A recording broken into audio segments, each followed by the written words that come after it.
Hello and welcome back. It's been a while since we've done a layout update, and I think now's a good opportunity to bring you up to speed with where we are. So in this video we're going to be taking a look at the shock horror that we saw in the previous short video. Also going to be taking a look at the layout in general, going into detail of what the future lays, and also there's a nice big announcement which hopefully will please many people. So stay tuned and hopefully we'll bring you up to speed with where we are. So I think the first things first is we'll bring you up to speed with what we saw in that last video that we put out.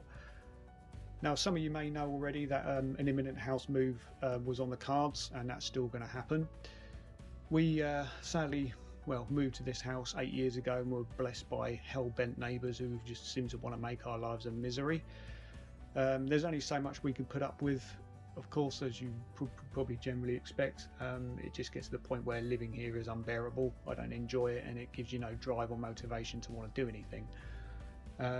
So both myself and my partner sat down early this year just to kind of come up with a decision what we wanted to do, and I think we were both set on that we were going to move, but sort of grin and bear it for another sort of 3 or so years.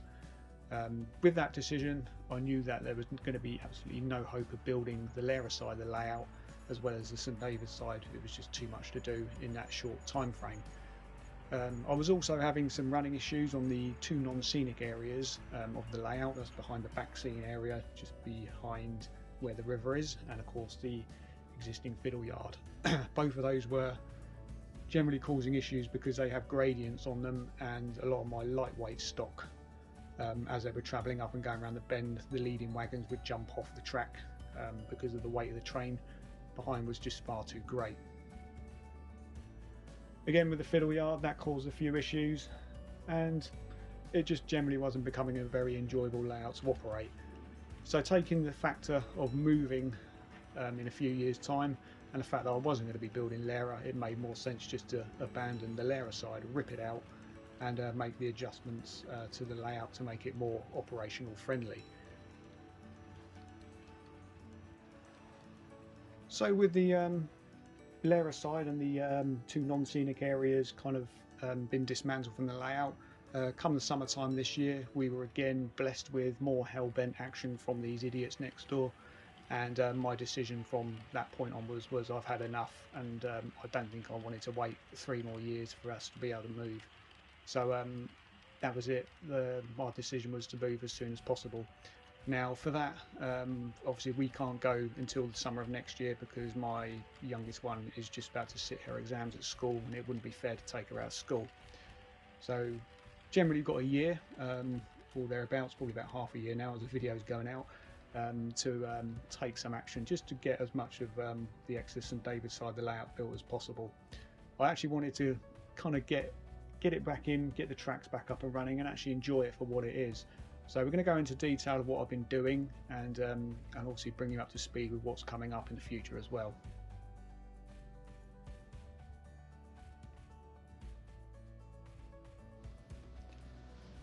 So as you can see off the back end of this part of the layout, which is the 1 in 37 that goes up to Exeter, everything from that point onwards was completely removed and taken right back down to floor level.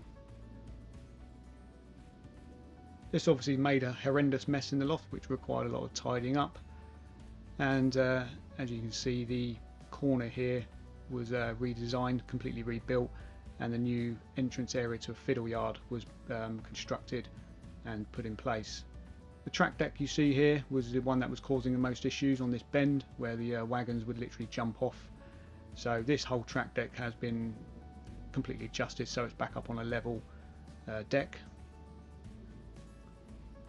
And of course continues round to the corner.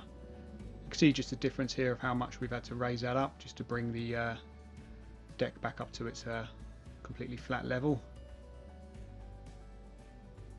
And of course going in for 3rd and 4th radius curves, and everything joined back into the entrance of that part of the fiddle yard. So the severed 1 in 37 section was completely rebuilt as well, bringing the tunnel portal area back further, and completely adjusting the loop at the top so it actually sits over the top of the fiddle yard with all the clearances to get trains underneath.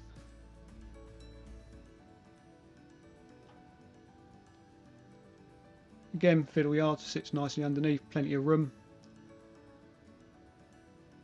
and the loop runs round just using a simple second radius curve. Now these baseboards are obviously for the fiddle yard. Now I've made these on a modular basis of a 4x2 simple construction, something which I'm able to take out the loft, and they're going to kickstart a new layout which will go into more detail quite shortly in the video. As you can see, just the connecting part here is just done with an open frame with a normal track deck, which brings you around, connects back into the north end of Exeter.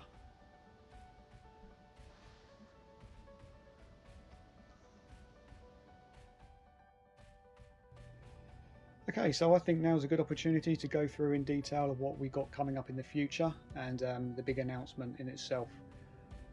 So one thing for sure is what I've learned from building a layout up in a loft is that I don't actually enjoy the environment unless you really go to town and making the loft a nice habitable place with obviously loads of insulation and plasterboard and making it into more of a room. I don't particularly really want to be doing that when we move, and I don't really enjoy the fact that it's always either too hot or too cold. It's full of cobwebs, spiders, dust and dirt and everything else that you typically find in a loft. So with the fiddle yard boards, as you see here, I made these as 4 foot by 2 foot, and these were done with intentions of being a modular base that I can actually get out the loft and reuse. If you've not guessed this already, yes, you are right, I'm going down the route of doing an exhibition layout once we've moved.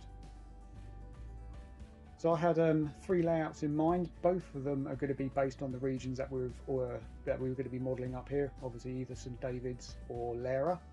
So those 3 would have been obviously either Exeter St David's as we see currently in the loft, or the stabling point just positioned behind the station, which would have made a nice shunting sort of TND style layout. And the third one would have obviously been Laira, which could have been a nice size, manageable, roundy type layout with 2 running main lines and some sidings at the front of the layout. And I think really my decision was made quite quickly that I wanted something which was going to draw the crowds in, something that would have, you know, nice fast trains running by the background with plenty of action going on in the foreground. So I think the decision's been made that I think Laira is certainly something which is in the very early design stages already, and we're looking at building that and getting that one out on the exhibition circuit. So I'm hoping that's brought some delight to people that have been itching to see the progress develop on the layout in general, and I hope that really it kind of will draw the crowds in. Certainly got some great ideas for this Laira layout. And of course, with them running main lines, it's going to be a massive feature of the period that I'm modelling now, so the sectorisation period. I kind of have all the plans to want to do the Laira scrap line as well, so the class 50s that were stored next to the main lines in a big long line, so that will be one of the big key features as well, with lots of little cameo scenes, and of course being able to show you guys some of the modelling skills that I've developed over the last few years out on the exhibition circuit will be so great. So looking forward to that, and it's a project that I can't wait to kickstart once we've moved.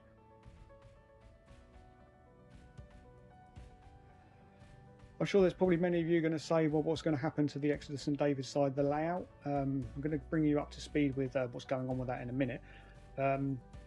Once we do move, my plan is to salvage as much of this as I possibly can, which is probably not a lot. But things like obviously building structures and stuff like that and key features will all be put into storage, and the intentions is to eventually build this again, but this time it will be built as an exhibition layout.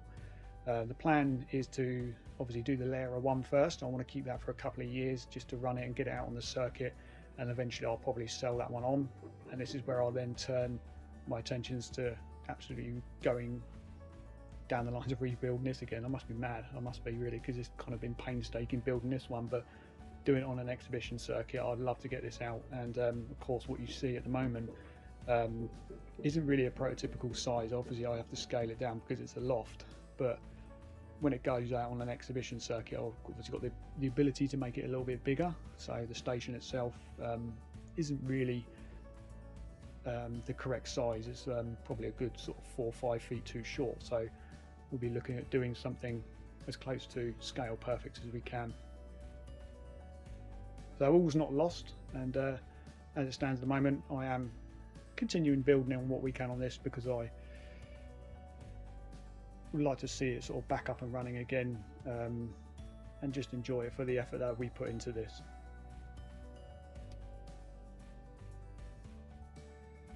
So that now brings me to the final part of the video, and bring you up to speed of what we've been doing on the layout over the last few months. So one of the other key features of building this layout was the Bonhay Road area. This is where trains would come down from Waterloo direction, from Exeter Central, come out through the tunnel, heading down the one in 37, which then passes over Bonhay Road and then heads down the hill into Exeter St David's. This is one of the other areas where I find that there's going to be some great opportunities for filming and capturing the trains going up and down this incline. Now I'm not going to bring you any tutorials on this. I've stopped doing those because I do find that they do zap up an awful lot of time when it comes to actually modelling, with all the editing and narrating and God knows what else you've got to do to produce those videos. So with this, all we've done was just simply follow the process of what we did before, which was to cork the frames with decorator's cork, and then start the base structure up with the Celotex, and just to close in the open frames. Now the bridge itself, this has been constructed by using Will's Arches kits. Took a lot of kit bashing to get these down to make them look more like a bridge rather than a long set of arches, and of course the piers themselves have been made narrow. As you can see, just a few bits that had to be chopped out just to bring those together, and it's also built on a skewed angle as well, which was no easy thing to actually get those arches up inside. Whole lot was painted and weathered, pretty close to what it would look like, I suppose, in the sort of very early 90s period. Currently looking at it at the moment on Google Earth, there's lots of trees and shrubs and bushes that grow out of it, and looks a lot more dirty than what it does that we portrayed here. Once the bridge was put into place, which wasn't an easy job, that was a case of having to get the bridge up underneath the track deck and then slide the Celotex in underneath. The landscape was then built up to track level using polystyrene, and again just using a hot wire cutter to shape that into the sort of contours of the landscape. Though having a look back over Google Earth, once I'd sort of carved out a lot of it, I didn't quite get the shape right, so there are some, you know, general adjustments that we're doing just to bring everything looking correct for this particular area. And again, just as we take a look at the tunnel portal at the top here, again this was just constructed with some simple grey board card, and been cladded with Slater's plasticard, and just designed and built to exactly the looks of the real thing by just using a few selection of reference photos I had, basically. Nothing difficult, quite a simple, straightforward build, and that's put into place. And once that was in, we can then build up the landscape to the right sort of formation all the way around it. But for now, I'm going to end this one with just a little mini time lapse as we sort of bring this polystyrene hillside to an end and get the whole lot covered in sculptor mould. So hopefully you enjoyed this video and it's given you some great news and brought you up to speed of what's been going on. And of course, if there's any questions, as always, do pop down into the comment section. Always good to see your feedback, and hopefully I'll see you one day out on the exhibition circuit. So as always, I'm going to leave it there, and I'll see you all again soon. Cheers for watching.